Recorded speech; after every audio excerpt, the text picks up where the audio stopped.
Den amerikanske beslutningsproces. Hvordan bliver en lov til USA? For en lov bliver til, skal både den lovgivende magt, altså senatet og huset, og den udøvende magt, præsidenten, godkende den. Desuden skal højesteretten vurdere, at lovforslaget ikke er i strid med konstitutionen. Huset og senatet repræsenterer vi som fodboldhold.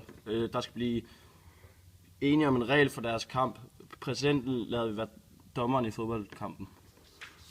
For at reglen kan vedtages, kræver det, at en af spillerne fra et af holdene fremsætter lovforslaget for de andre. Nogle gange er det indflydelse fra lobbyisterne, som er en slags sponsorer, der får en af spillerne til at fremsætte forslaget. Andre gange er der nogle af spillerne, der er loyale over for dommeren, der fortæller dem, hvilke regler han kunne tænke sig skal gælde. Det kan også være en af spillernes trofaste fans, der i virkeligheden repræsenterer vælgerne, som han prøver at gøre tilfreds ved at vedtage en regel, de vil synes om.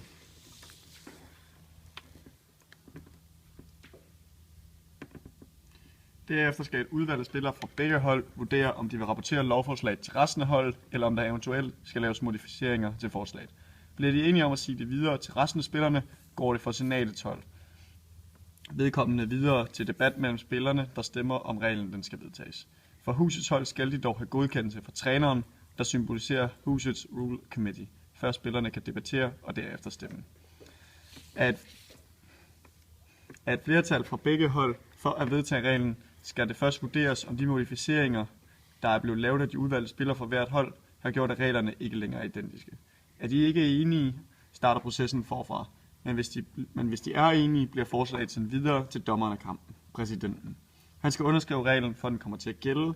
Gør han ikke dette, ryger han tilbage til de to hold.